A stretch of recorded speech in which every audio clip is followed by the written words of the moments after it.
आ जाएं, मैं उनकी प्रतीक्षा में खड़ा हूं। और दूसरा भाव क्या है? काम, क्रोध, लोभ, मोह, ईर्ष्या, द्वेष, अभिनिवेश, अहंता, ममता आदि इन सब संकटों से हम लोग सदैव घिरे रहते हैं। लेकिन जैसे ही पंडरीनाथ भगवान के श्री चरणों में प्रणाम करते हैं तो पंडरीनाथ भगवान मानो स्वयं आड़े आ जाते हैं, हमको अपने पीछे कर लेते हैं और काम, क्रोध आदि जितने भी दोष हैं सबके सामने मानो रक्षात्मक रूप में खड़े हैं। अब बता तू क्या करेगा इसका। तो ये भाव है श्री पंडरीनाथ भगवान का। देखो ऐसे कब खड़े होते हैं? बालक को पीछे खड़ा करके और माँ खड़ी हो जाए ऐसे, मतलब सामने वाले, कभी कभी पिताजी बालक पर ज्यादा क्रोध करते हैं तो मैया ऐसे पीछे कर देती है बालक को, फिर खड़ी हो जाती है, छुओगे नहीं इसको।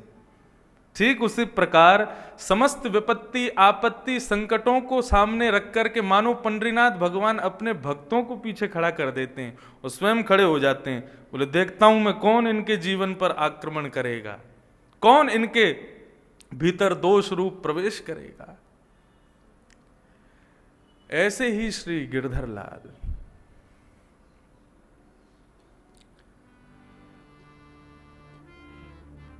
ये यशोदा जी के हृदय के स्वरूप हैं। ये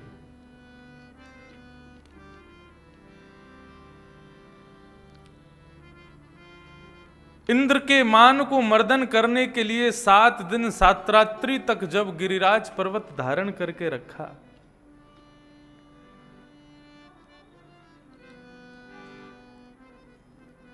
उस समय यशोदा मैया लाला के मुखमंडल की ओर देख रही है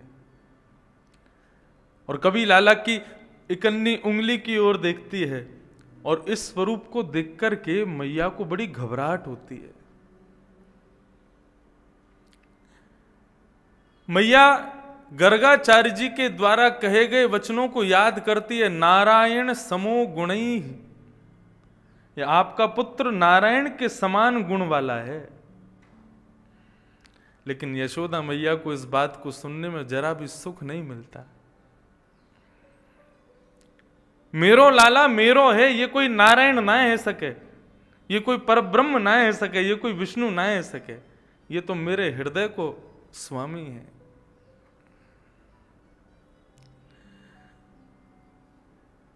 और गर्गाचार्य जी के उस भाव को जब स्मरण करती है और ठाकुर जी के द्वारा इस विलक्षण पर्वत को अपनी इकन्नी उंगली पर उठाए हुए देखती है तो यशोदा मैया को घबराहट होती है, कहीं वास्तव में मेरो लाला नारायण तो ना है,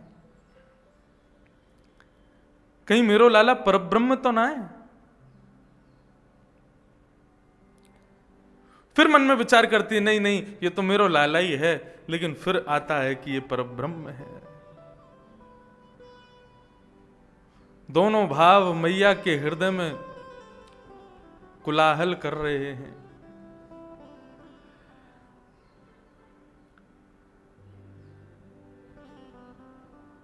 सात दिन 7 रात्रि पर्यंत गिरिराज पर्वत धारण करके रखे। तत्पश्चात जब वापस लौट करके समस्त ब्रजवासी गोकुल पधारे, 7 दिन 7 रात्रि पर्यंत सब लोगों ने आराम किया होगा, लेकिन यशोदा मैया टकटकी लगा करके लाला की ओर देख रही है बस। सागरिया बाबा, अभी गोवर्धन में जब मैंने अकिंचन कथा की तो उसमें श्रीनाथ जी के परम सेवक कितने वर्षों तक उन्होंने नाथ द्वारा में लाल जी की सेवा की। उनकी उम्र 92-93 के लगभग है और सवेरे 4 बजे उठ करके कथा में आ जाते थे। उनने एक इतना प्यारा भाव बताया, बोले लाला ने जब गिरिराज पर्वत उठाए तो गिरिराज पर्वत पुनः स्थान पर पधरावे के बाद सबसे पहले मैया ने लाला को जाकर के अपने हृदय से लगायो और मैया ने कही लाला तू हार गए हो है ना? बोले हाँ मैया बहुत जोर से दर्द है, रो मेरे हाथ में, 7 दिन 7 रात्रि पर्यंत उठा के रखो ना। तो लाला कहाँ लगाऊं, कहाँ मल्लम लगाऊं, कहाँ औषधि लगाऊं, तेरी पीड़ा कैसे दूर होगी? तो बाबा कह रहे हैं 7 बरस के कन्हैया बोलते हैं मुंह को अपनो दूध पिवाए दे, वहां से मेरी पीड़ा दूर रह जाएगी। ऐसे वात्सल्य के स्वरूप हैं लाला। यशोदा मैया पुनः लौट करके जब गोकुल आई है तो रात्रि में शयन कर रही है, लेकिन जैसे ही नेत्र बंद करती है ठाकुर जी का वही गिरधर स्वरूप बार बार मैया के हृदय में प्रकट हो जाता है। भगवान जब मथुरा प्रस्थान कर गए और न जाने सैकड़ों वर्ष बाद, 100 कुछ वर्ष बाद यशोदा मैया से कुरुक्षेत्र में मिलना हुआ ठाकुर जी का। मैया को अपने भवन में बुलाकर के ठाकुर जी समस्त परिवार से मिलवाते हैं। ये मेरी पत्नी है, ये मेरे बालक हैं। 16,108 पत्नियां सब आकर के यशोदा मैया को प्रणाम करती हैं। मैया के नेत्रों की ज्योति अब धीरे कम हो गई है, अति वृद्ध हो गई है। सबसे मिलवा करके ठाकुर जी सबको कहते हैं अब सब जाओ, मोकू और मैया को एकांत में बात करन दो। सब चले जाते हैं, ठाकुर जी मैया के पास बैठे हैं, बहुत बातें होती हैं। तब लाल जी मैया से कहते हैं, मैया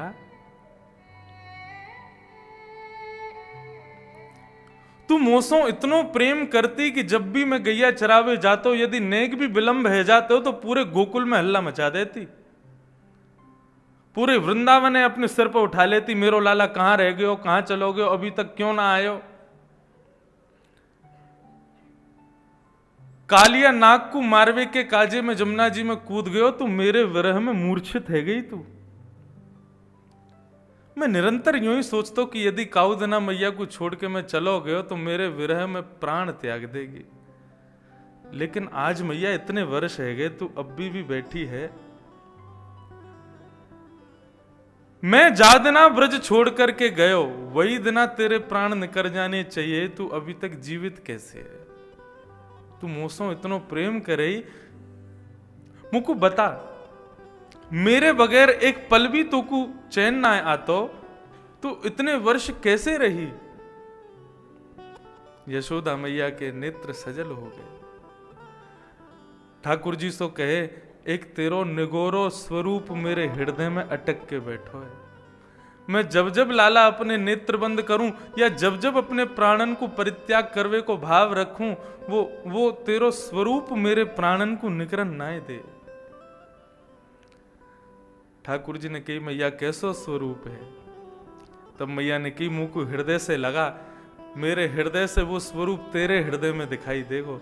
ठाकुर जी ने जैसे ही यशोदा मैया को हृदय से लगायो, ठाकुर जी ने अपने हृदय में झांक करके देखो तो वहां पर ठाकुर जी का गिरधर स्वरूप विराजमान है। ठाकुर जी के नेत्र सजल हो गए, ऐसो प्यारो स्वरूप। एक भुजा ऊपर उठी है, दूसरी भुजा कमर पर रखी है और ठाकुर जी नीचे चरणन में देख रहे हैं। कौन को देख रहे हैं? 7 दिन 7 रात्रि पर्यंत यशोदा मैया घी की मालिश कर रही है ठाकुर जी के चरणन में, तो यशोदा जी को ही देख रहे हैं लाल जी। ठाकुर जी इतने आनंदित है कि मैया के चरणन में अपनो सिर रख करके प्रणाम कियो। बोले, मैया तू देखियो,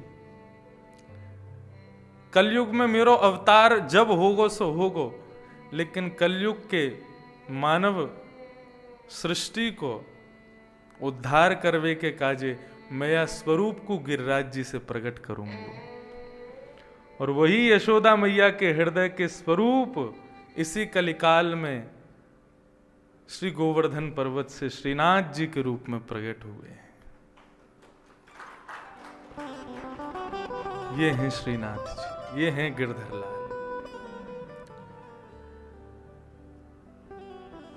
गिरधर स्वरूप।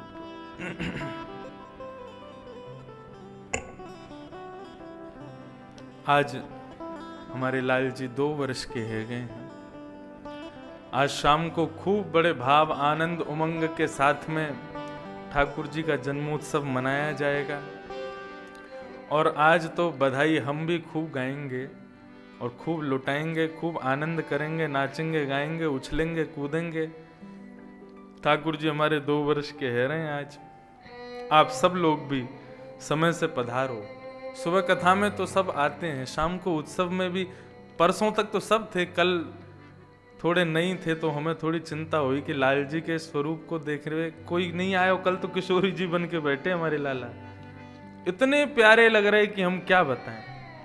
ठाकुर जी को कल जब आरसी को दर्शन करा रहे, ठाकुर जी को खुद दिखा रहे कि आप देखो कैसे, तो एक बार को ऐसी लगी कि ठाकुर जी खुद घबरा गए, अरे ये मैं कहा है वो, मैं तो अंतर ध्यान ही है गए, तो किशोरी जी प्रकट है गई हैं। ऐसे सुंदर हमारे लाल जी। आज ठाकुर जी को जन्मोत्सव, ठाकुर जी पालना झूलेंगे। सब लोग अपने अपने स्थान से ठाकुर जी को खूब बधाई दियो, खूब आशीष दियो। चिरजीवो नंदलाल, रानी तेरो चिरजीवो गोपाल। खूब आशीष दी। कथाक्रम में हम लोग प्रवेश करें।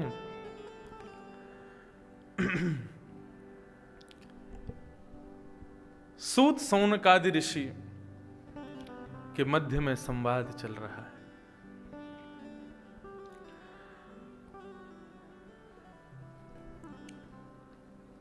सौनकादि ऋषियों के प्रश्न करने पर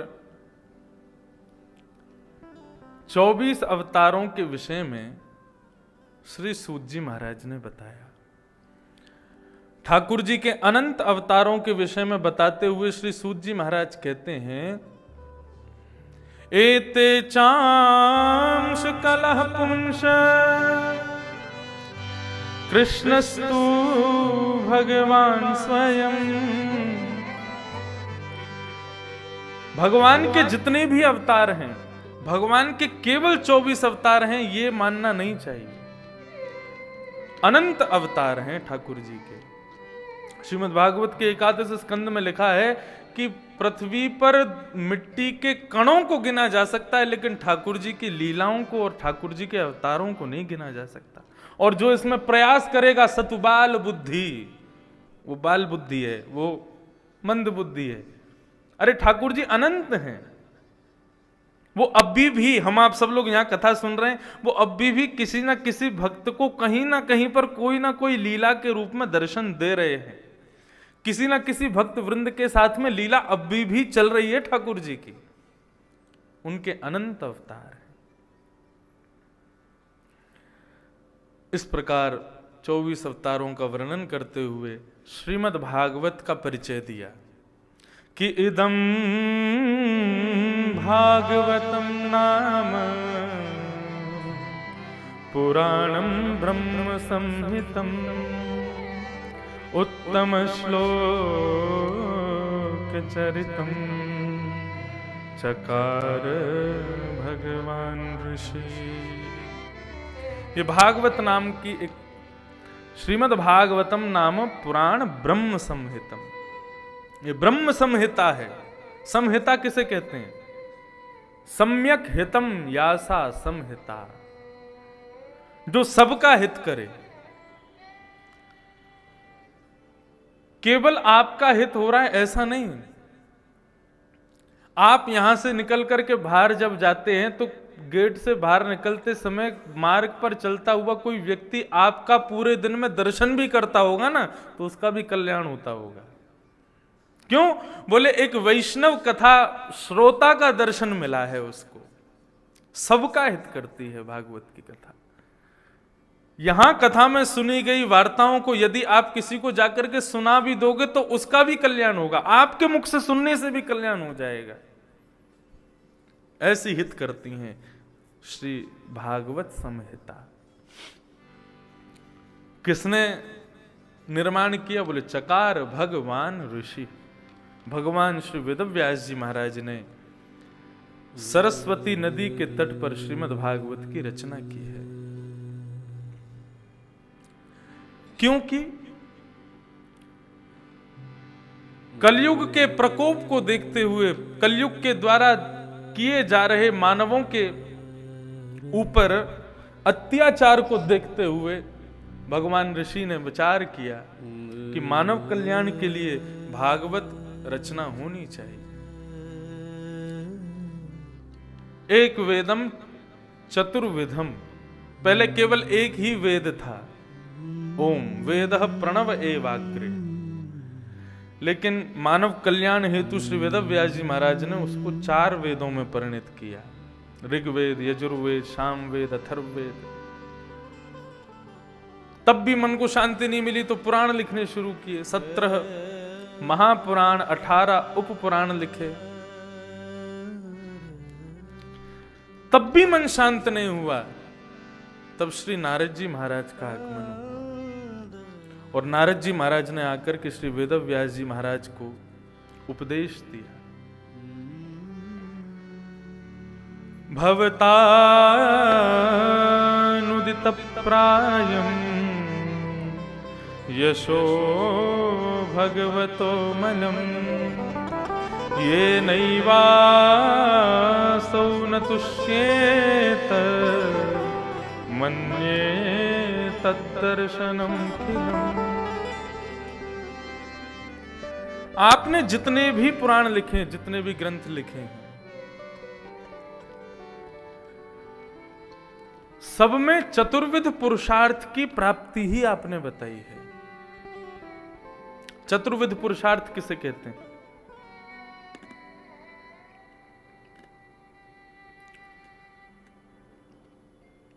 जो हम सब चाहते हैं।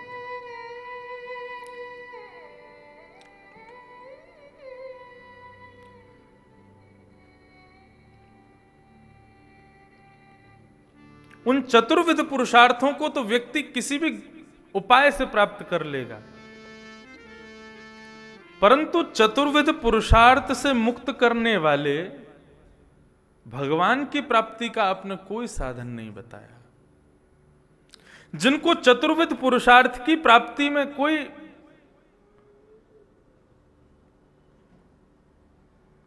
इच्छा नहीं है, उनके लिए आपने क्या लिखा है?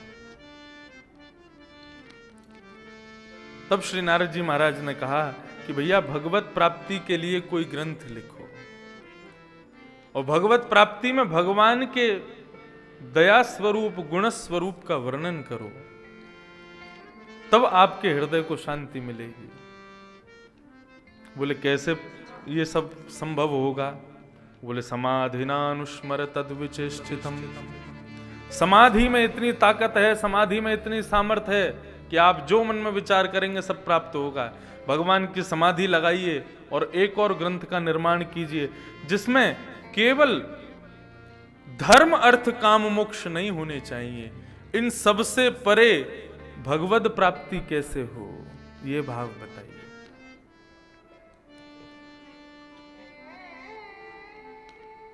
श्रीमद् भागवत श्रवण से धर्म आप सीखेंगे तो ऐसा जरूरी नहीं है आप धर्म किसी भी ग्रंथ से सीख सकते हैं। अर्थ किस प्रकार कमाया जाए ये आप किसी भी विषय में जान सकते हैं। कामनाओं की पूर्ति कैसे हो, दुनिया भर के ग्रंथ हैं, दुनिया भर के सब शास्त्र लिखे गए हैं। मोक्ष कैसे मिले ये सबने बताया ही है, लेकिन भगवत प्राप्ति कैसे हो ये केवल आपको भागवत बताएगी। कहने का अभिप्राय, जो अर्थ की प्राप्ति के लिए, धर्म की प्राप्ति के लिए, कामनाओं की पूर्ति के लिए, मोक्ष की प्राप्ति के लिए श्रीमद् भागवत की कथा श्रवण करते हैं, ये सब आपको यहां प्राप्त नहीं होगा। यहां तो ठाकुर जी कैसे मिले, भगवत प्राप्ति कैसे हो, केवल यही आपको बताया जाएगा। श्रीमद् भागवत का उद्देश्य केवल भगवत प्राप्ति है और कोई उद्देश्य नहीं है।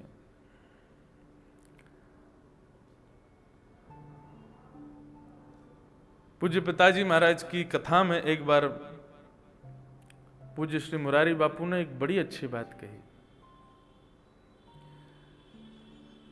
कई लोग पितरों की शांति के लिए भागवत की कथा कराते हैं कि उनको मोक्ष प्राप्त हो जाए, उनकी सद्गति हो जाए, उसके लिए कथा करा रहे हैं। उन्होंने एक बात बड़ी अच्छी कही कि कथा कराने के बाद हमारे पितरों को शांति मिलेगी, मोक्ष मिलेगा, वे भगवत प्राप्ति उनको मिलेगी। भागवत कराने के बाद ऐसा होगा ये मत सोचो। जो व्यक्ति इतनी सामर्थ्य रखता है कि वो भागवत की कथा करा ले, तो समझ लेना उसके पितृ मुक्त हो गए, तभी उसको इतना बल मिला है कथा कराने का। बहुत अच्छी बात की। भगवत प्राप्ति के लिए भागवत की कथा होनी चाहिए, यही भागवत का मूल उद्देश्य है। श्री नारद जी महाराज ने समाधि का भाव बताया। वेद व्यास जी महाराज समाधिस्थ हुए। नारद जी ने अपने पूर्व जन्म की कथा बताई और कहा, मैं एक दासी पुत्र था, संतों के संग के कारण मुझे एक श्लोक की प्राप्ति हुई। ओम नमो भगवते वासुदेवाय, ये 12 अक्षर मंत्र है। ये भगवान का एक प्रकार से आप समझें तो ये भगवान का फोन नंबर है, 12 अक्षर मंत्र। निरंतर इसका गायन और इसका स्मरण करते रहना चाहिए। ये सबसे बड़ा मूल मंत्र है। इस 12 अक्षर मंत्र को जपते जपते मैंने अपने पूर्ववर्ती देह का परित्याग किया और मैं पुनः प्रकट हुआ नारद के रूप में। भगवान ने अपने पुत्र के रूप में मुझे स्वीकार किया, पौत्र के रूप में। पुत्र ब्रह्मा और ब्रह्मा के पुत्र नारद। व्यास जी, आप भी समाधि लगाइए और समाधि लगा करके एक दिव्य ग्रंथ की रचना करो। तब श्री वेद व्यास जी महाराज ने ब्रह्म नदी के तट पर, सरस्वती के तट पर भगवान का स्मरण करते हुए समाधिस्थ हुए हैं। और जैसे ही समाधि पूर्ण हुई है, समाधि पूर्ण होते ही सामने देखा तो श्रीमद् भागवत संपूर्ण रचना हो चुकी है समाधिस्थ भाषा में। इसीलिए समाधिस्थ भाषा है श्रीमद् भागवत की, अन्य पुराणों से बिल्कुल पृथक है। सबसे क्लिष्ट संस्कृत है श्रीमद् भागवत की। ऐसे अद्भुत ग्रंथ का समाधि में निर्माण किया श्री वेद व्यास जी महाराज ने। अब मन में विचार करने लगे कि इसको गेहे गेहे, जने जने, घर घर में, जन जन तक कैसे पहुंचाया जाए। तब श्री वेद व्यास जी महाराज ने सोचा कि केवल मेरे पुत्र सुखदेव ही इस कार्य के लिए योग्य हैं। लेकिन कैसे संभव हो, वो तो वन में चले गए हैं ब्रह्म का ध्यान करने के लिए। तब अपने शिष्य बालकों को कुछ श्लोक रटा दिए वेद व्यास जी ने और कहा कि आप जाकर के हिमालय की कंदराओं से जब जब आप पुष्प आदि लेने जाते हैं तो इन श्लोकों का गान किया करना।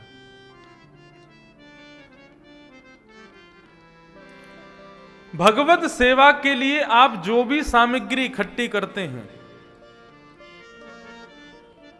उस पश्चात हृदय में श्री हरि का स्मरण होते रहना चाहिए। ठाकुर जी का नाम गुणानुवाद चलते रहना चाहिए।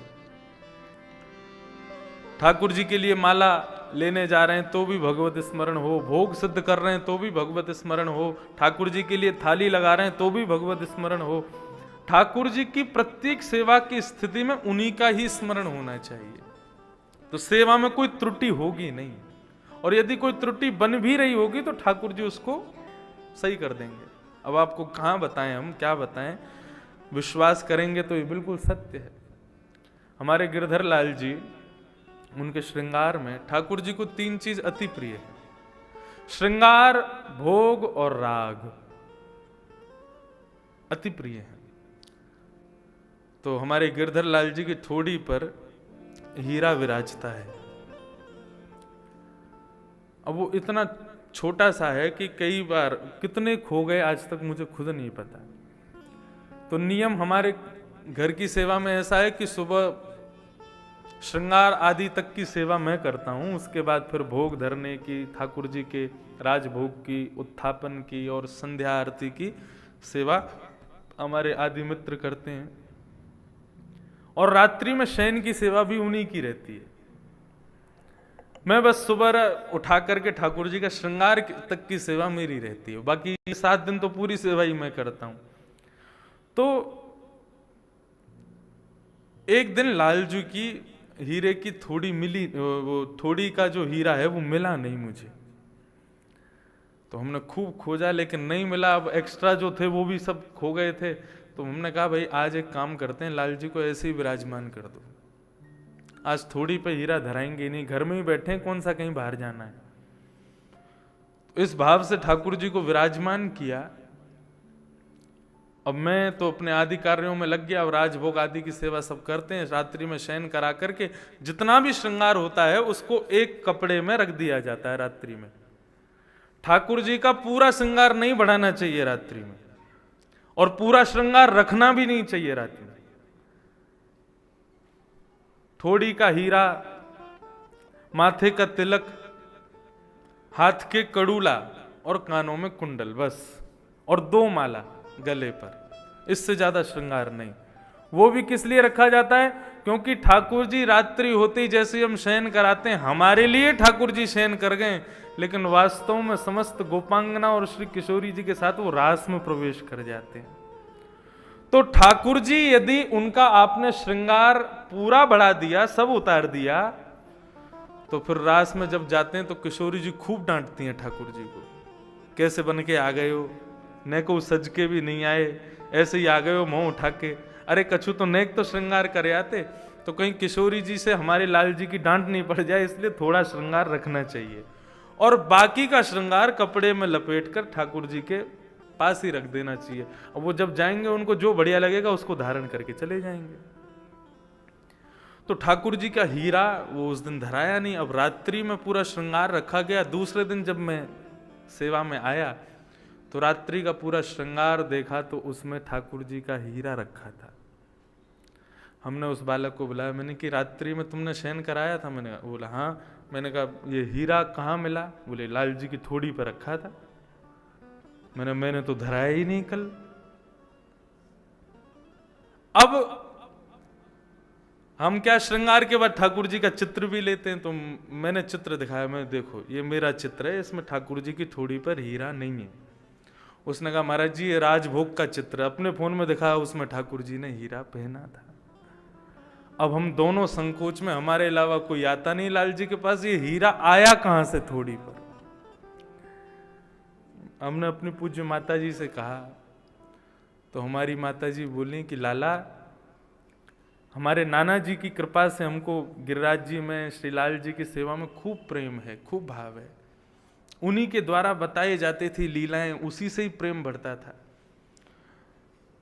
तो हमारी माता जी का भाव ऐसा कहती थी कि लाला तू तो श्रृंगार करके चलो जाए, फिर एकांत में लाल जी बेचारे अकेले बोर रह जाएं, तो वो नाना जी को बुला लें और नाना जी को सब बता, मैं आज देखो तुम्हारे लाला ने थोड़ी पे हीरा नहीं धरो है। अब लाल जी को तो पता है कहाँ पड़ा है, तो उनको बोलते थे को मां पढ़ो, अब तुम ही बाकू धरा दो।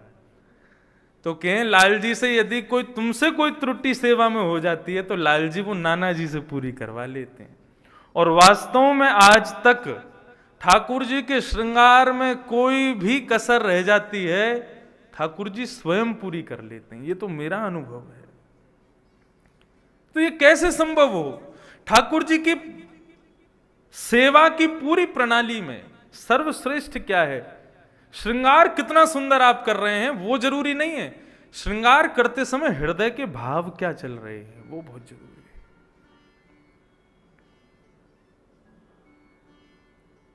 आज मकर संक्रांति, सुबह से मैं सोच रहा था आज लाल जी के राजभोग तक पतंग तो रहनी चाहिए। अब पतंग हमारे पास थी नहीं। सुबह मंगला की आरती की तो एक वैष्णव पतंग खुद ही दे के चले गए। बस स्मरण मात्र में आ जाए, लाल जी स्वयं पूरी करा लेते हैं। ये बड़ी कृपा है। तो इन लीलाओं का दर्शन, इन लीलाओं का जो आनंद है ना, जो सुख है ना, वो ब्रह्मानंद से भी ऊंचा है। उसकी प्राप्ति के लिए श्रीमद् भागवत का आश्रय लीजिए। भागवत आश्रित होकर के जब सेवा में प्रवेश करेंगे तो ठाकुर जी की विलक्षण लीला, एक अद्भुत लीला का दर्शन होगा। श्री वेदव्यास जी महाराज ने अपने समस्त बटुक ब्राह्मणों को कहा कि जब तुम हिमालय पर पुष्प आदि लेने के लिए ठाकुर जी की सेवा के लिए जाते हो तो श्लोकों का गान करते हुए जाना। भाव 2 थे। पहला भाव तो सेवा के लिए कुछ भी कार्य करो तो ठाकुर जी के श्लोकों का चिंतन होना ही चाहिए। दूसरा भाव था कि इसी हिमालय पर सुखदेव जी बैठे हैं। यदि वो इन श्लोकों को सुनेंगे तो आकृष्ट होकर के मेरे पास आ जाएंगे संपूर्ण भागवत अध्ययन के लिए। यही उपाय है उनको बुलाने का। तो प्रथम श्लोक वेणु गीत का उन बालकों को रटाया गया। अद्भुत। सप्त गीतों पर वृहद चर्चा करने का दास को अवसर मिला, क्योंकि सप्ताह कथा में हम संपूर्ण प्रसंगों का स्पर्श नहीं कर पाते, इसलिए लॉकडाउन की स्थिति में हमने जो जो प्रसंग कवि नहीं कहे उन प्रसंगों को विशेष रूप से कहा। सप्त गीत कहे, नवदा भक्ति कही, स्तुति प्रकरण कहा यहीं बगल में भागवत निवास में। तो इस प्रकार भागवत के कई प्रसंग जो कभी सप्ताह कथा में कहने का अवसर नहीं मिल पाता, वो इस लॉकडाउन में कहने का अवसर मिला। तो उसमें वेणु गीत आप लोग YouTube पर सुन सकते हैं उनको। वेणु गीत का आप श्रवण करेंगे महाराज, ऐसा अद्भुत ठाकुर जी के रूप का वर्णन। और उसमें एक स्वरूप तो ऐसा है कि उसको जब जब मैं चिंतन करता हूं तो आनंद आ जाता है। गोपियां कह रही हैं कि इस यमुना को जो अधरामृत प्राप्त होता है ठाकुर जी का, ऐसा अधरामृत किसी को प्राप्त नहीं होता। कैसे? लाल जी गैया चराने जाते हैं और गैया चराते चराते छोटे छोटे बछड़ा बछिया जो लाल जी के छोटे छोटे संग में रहे, वो जाकर के यमुना जी को देखते ही यमुना जी के मुख में गैया पानी कैसे पीती है, तो यमुना जी में मुख लगा करके और अपनी जीभ निकाल के, ऐसे जीभ नहीं निकालती गैया, उसी में मुख लगा के और होठों से फिर ऐसे पानी पीती है। और ठाकुर जी उनको देखते हैं, छोटे छोटे बछड़ा बछियाओं को। वाह, ये बड़ी बढ़िया तरीका है जल पीने का। तो ठाकुर जी भी उन बछड़ा बछियाओं की तरह दोनों हाथ जमीन पर रख के और नीचे झुक करके जैसे बछड़ा पानी पी रहे हैं, वैसे लाल जी भी पानी पीते हैं। और श्री यमुना महारानी आनंदित हो जाती हैं। उस स्वरूप का वर्णन वेणु गीत में करती हैं गोपियां। अद्भुत है वेणु गीत। समस्त गीत भागवत के अद्भुत है। कभी अवसर मिलेगा तो, अभी तो पहली बार मैंने सप्त गीत कहे थे, लेकिन खूब लोगों की जिज्ञासा और मेरे मन का अति भाव है कि इसी वर्ष में जल्दी समय मिले तो मैं पुनः सप्त गीत कहूंगा और विस्तार से कहूंगा।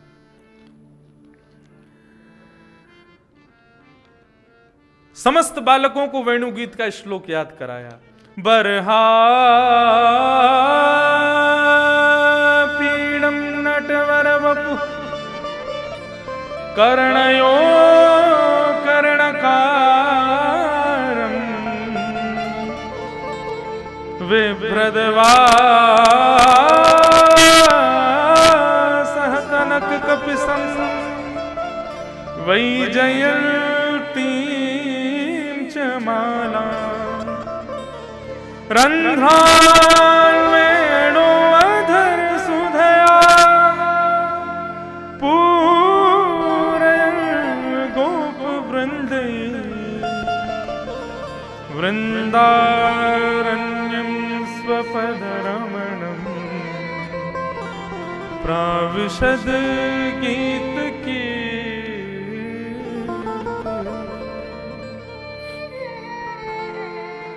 बरहा पीड़म नटवर वपु, मोर मुकुट जिन्होंने धारण किया है।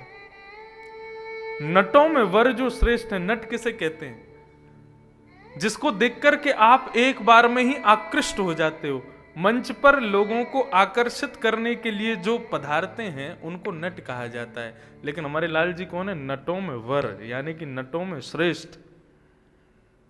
ललित गति विलास वल्गुहास प्रणय निरीक्षण कल्पितो रुमान। श्री भीष्म पितामह कहते हैं ठाकुर जी चलते कैसे हैं? हमारी तरह सीधे सीधे पांव नहीं रखते लाल जी, एक पांव यहां, दूसरा पांव वहां, तीसरा पांव यूं, और ऐसे चलते हैं। माइकल जैक्सन भी फेल है ठाकुर जी की वॉक पर। ऐसी स्मूथ चाल चलते हैं और ऐसे लचक मचे। चाल अटपटी सो है भला तेरी। श्री भगवती प्रसाद गंधर्व जी गाते हैं, आज गवाऊंगा मैं। चाल अटपटी सो है भला तेरी, चाल अटपटी सो है भला तेरी, अटपटी चाल है ठाकुर जी की। ये इसका भी भेद वेणु गीत में खुला। ठाकुर जी अटपटी चाल चलते क्यों, बांके बिहारी टेढ़े मेढ़े क्यों खड़े हैं, इसका भी भेद वेणु गीत में खुला। क्यों? बोले गैया जब आगे आगे चलती है तो गायों के खुरों से पृथ्वी में गड्ढे हो जाते हैं, तो उन गड्ढों को देख करके ठाकुर जी का मन बड़ा कष्ट से हो जाता है। ये भूदेवी हमारी पत्नी है, इसमें गड्ढा हो गया, तो उसके लिए मलहम क्या है?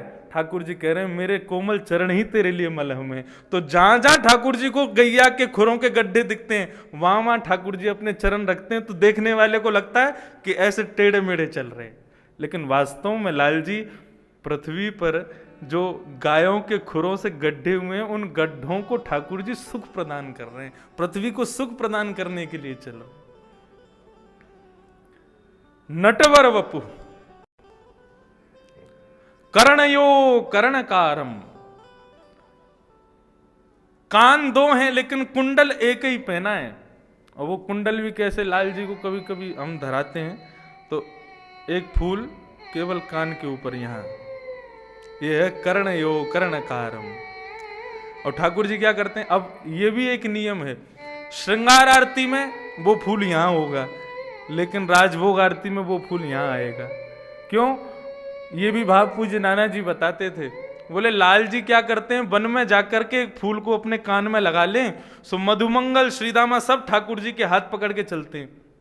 एक तरफ मधुमंगल, दूसरी तरफ श्रीदामा। जब मधुमंगल वाली तरफ ठाकुर जी माला लगाते हैं, फूल लगाते हैं, तो श्रीदामा के लाला बापा बढ़िया ना लग रहा, या तरफ लगा। सो ठाकुर जी यहां से निकाल के यहां लगा लें। बोले अब ठीक है? बोले हाँ अब बढ़िया लग रहा है। मधुमंगल के बहुत ही बुरा लग रहा हो, यहीं लगा ले वापस। तो ठाकुर जी यहां से यहां लगा लें। बोले तुम दोनों मुंह को ऐसे ही परेशान करते रहो। बोले लाला तू ऐसी व्यस्त रहे, हमारी बातन को मान तो रहे, हमें सुख मिले। तो कर्णयो कर्णकारम, दो कान हैं, कुंडल एक है। और नाना जी तो यूं कहते ऐसे निकाल के नहीं, ठाकुर जी उछाल उछाल के फूलों को लगाते हैं दोनों कानों में। बड़ा सुंदर भाव। कर्णयो कर्णकारम, विभ्रदवासः कनक कपिसम।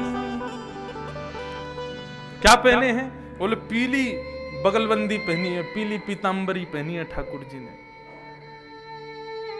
हमारे नाना जी के भाव इतने मधुर हुआ करते थे, ब्रज साहित्य के अद्भुत विद्वान थे। वे कहते लाला जब यशोदा मैया लाला को पीतांबरी पहनाती, पीले वस्त्र पहनाती, और वह पीतांबरी को पहन करके नंद नंदन श्याम सुंदर जैसे ही नंद भवन से निकलते तो कहा होता, बोले सूरज अपने आप के आगे बादलन को लिया, तो बोले अब एक सूर्य पृथ्वी पर आगे हो, मेरी आवश्यकता ना है। ठाकुर जी चमक रहे हैं। विभ्रदवासः कनक कपिसम वैजयंतीम चमाला, वैजयंती माला पहनते हैं। ठाकुर जी की माला कैसी होती है? हम लोग माला पहनते हैं पेट तक, लेकिन आप श्री जी बाबा के दर्शन कभी श्रीनाथ जी के करो, कभी राधा रमन लाल के दर्शन करो, बिहारी जी के दर्शन करो, पूरे अंग पर माला पहनते हैं। मतलब माला का एक छोड़ चरणों से छुभना चाहिए ठाकुर जी के। उसका भाव क्या है ये भी वेणु गीत में बताया कि ठाकुर जी जब चलते हैं तो इतने कोमल चरण हैं ठाकुर जी के, अब वो मानेंगे हैं नहीं, जहां जहां खुरों के गड्ढे वहां वहां चरण रखेंगे। तो मालाओं ने क्या विचार किया, वे पूरे अंग पर आती हैं। जब ठाकुर जी चलते हैं और ठाकुर जी के पैरों की ठोकर उन माला पर लगती है तो उसके पुष्प उछल करके आगे की जगह पर जाकर के उसको कोमल बना देते हैं, ताकि ठाकुर जी के चरणों को श्रम ना हो। इसलिए पूरे अंग पर माला पहनते हैं। वैजयंतीम चमालाम किरंध्रान वेणु अधर सुधया पूरयन गोप वृंदई। ये वेणु कौन है पता है आपको? कल्याण अंक में मैंने पढ़ा था। ये वेणु कौन है?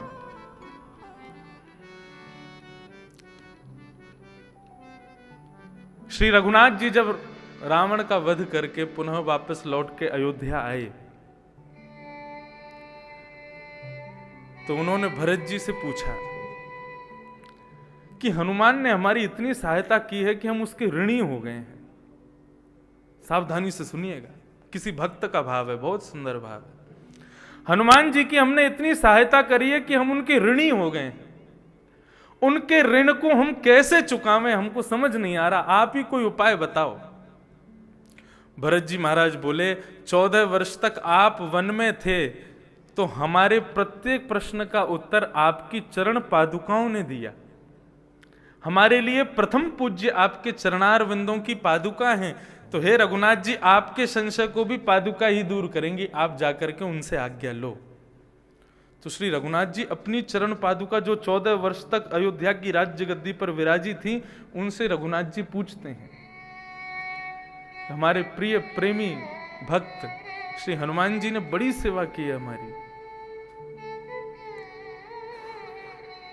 उनके ऋण से हम कैसे उऋण हों, हमें बताओ। क्योंकि वैसे कुछ करूंगा तो हनुमान कुछ करने नहीं देंगे मुझे। मैं चाहता हूं कि मैं अज्ञात रूप से ही कुछ कर दूं और मेरे ऋण जो मेरे ऊपर उनके प्रेम का चढ़ा है वो पूर्ण हो जाए। तो चरण पादुकाओं ने प्रत्युत्तर दिया, महाराज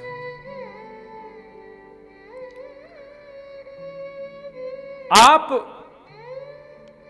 लंका से जब पुनः लौट रहे थे तब हनुमान जी से कोई संवाद हुआ था आपका? बोले हाँ। बोले क्या संवाद हुआ था? बोले हनुमान जी महाराज मुझसे निवेदन कर रहे थे कि दंडकारण्य वन के संतों को आप दर्शन देने चलो। तो बोले आपने क्या कहा? बोले मैंने कहा कि भाई 14 वर्ष पूर्ण हो गए, यदि आप दंडकारण्य वन जाएंगे वहां हजारों संतों से मिलने में समय व्यतीत करेंगे तो भरत जी वहां प्राण त्याग देंगे, इसलिए हम उन संतों से मिलकर के नहीं आए। तो पादुका कहती हैं, बोले श्री हनुमान जी ने उनको वचन दिया है उन सब संतों को कि वे आपको उनके मध्य लेके जाएंगे। हनुमान जी तभी से चिंता में है कि उन संतों को मैं क्या कहूं जिनको मैं वचन दे के आया हूं। रघुनाथ जी बोले तो फिर अब क्या होगा? बोले प्रभु अब वही सब संत अपने तपस्या के बल से ब्रजमंडल की गोपांगनाएं बन के प्रकट होंगे। आप उसी ब्रजमंडल में श्री कृष्ण के रूप में प्रकट होंगे और उन संतों को दिए वचनों को पूर्ण करने के लिए आपकी वेणु के रूप में श्री हनुमान जी प्रकट होंगे। और जब आप अपने अधरों पर हनुमान जी को लिटा करके जब अपने हृदय के भाव से अपने कोमल उंगलियों से जब अपने प्राणों को पिरोगे, तब हनुमान जी स्वर के माध्यम से शब्द लेकर के जाएंगे और प्रत्येक घर की गोपांगना को आपकी रास लीला की भूमिका में लाएंगे। ये लीला पूरी होगी।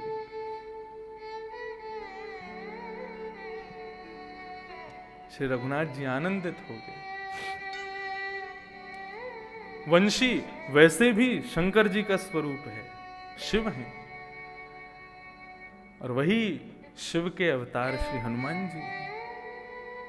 ये कल्याण अंक में मैंने पढ़ा था, इतना आनंद आया पढ़ करके, ऐसा भाव। किरंध्रान वेणुमधर सुधया, ठाकुर जी ने हनुमान जी को इसी कलिकाल में वेणु बनाकर के ऋण से उऋण करने के लिए मानो अपनी कोमल उंगलियों से उनके चरणों को दबा रहे हैं, अपने होठ रूपी तकिए पर मानो उनको सुला रहे हैं, अपने अधरामृत रूपी सुख से मानो उनको आनंदित कर रहे हैं, अपने नाक पर लगे हुए एक मोती से मानो हनुमान जी के ऊपर छत्र लेकर के खड़े हैं, अपने आंखों के पलकों से मानो हनुमान जी को हवा कर रहे हैं। इस प्रकार 11 वर्ष 56 दिन तक ठाकुर जी ने वेणु बजा करके हनुमान जी के ऋण से खुद को उऋण किया। रंध्रान वेणु वधर सुधया पूरयन गोप वृंदई वृंदारण्यम स्वपद रमणम प्राविशद गीत कीर्ति। अब ये जो मैं श्लोक बोल रहा हूं, इसका भाव निर्गुण निराकार ब्रह्म का स्मरण कर रहे श्री सुखदेव जी महाराज के कर्ण रंध्रों में जैसे ये श्लोक पहुंचा है, मोर मुकुट धारण किए तिरछी चाल चल रहे ठाकुर जी वेणु का नाद कर रहे, सुंदर अलकावलियों को फैलाए हुए ऐसे ठाकुर जी जब उन सुखदेव जी के हृदय में प्रकट हुए, व्याकुल हो गए सुखदेव जी। ये स्वर कहां से आ रहा है? कौन गा रहा है इस सुंदर श्लोक को? दौड़ करके उन बालकों के पास गए और जाकर के प्रणाम करके बोले, ये इतने सुंदर श्लोक में किसका वर्णन कर रहे हो आप? ये कौन है इतना सुंदर जिसने मेरा चित्त हरण कर लिया है? तब उन समस्त बालकों ने कहा, ये नंद नंदन श्री कृष्ण हैं, बोले इनके बारे में और कुछ बताओ ना मुझे। तब उन बालकों ने कहा, अहो वकीयम स्तन कालकूटम जिघांशयापा ययदप्य साध्वी